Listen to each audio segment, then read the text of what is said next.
if your essay does not communicate an idea, a singular idea, or a singular story, or a singular theme, then you begin to confuse the admissions team. Okay, so you have to make sure that you are not trying to tackle so many topics at once, so many things at once.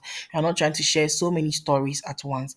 If you want to share a particular story that relates to a particular research and relates to a particular observation you've made, you have to make sure they are all in line and they are all a singular issue.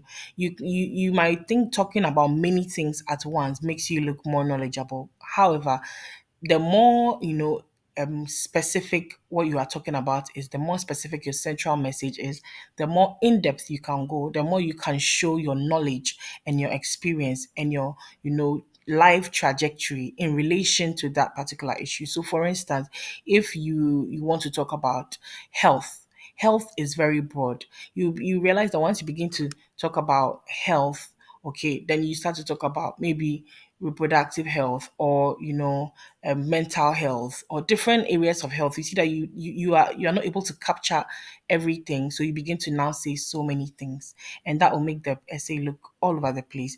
And also, your life experience cannot be related to each and every aspect of health, right? So what is that area of health that you want to talk about? Okay, so if it is mental health, then that's great. You talk about an experience you had in mental health, a statistic or a research that relates to mental health, how mental health relates to your community, how mental health relates to your academic life or your academic work, your academic journey, your career journey, your intended course of study, okay, and even the school you want to study in. That they all have to be in line, they have to be aligned. And by the time the person who is reading, by the time the admissions person is done reading, they should be able to say, okay, this person is interested in that because they went through this and they have proved that through research this is what is happening in the area, and they've showed that they need this course to be able to make sure that they start this project after school to be able to tackle this issue, full stop. So it has to be that specific. Okay, make sure you have a central theme.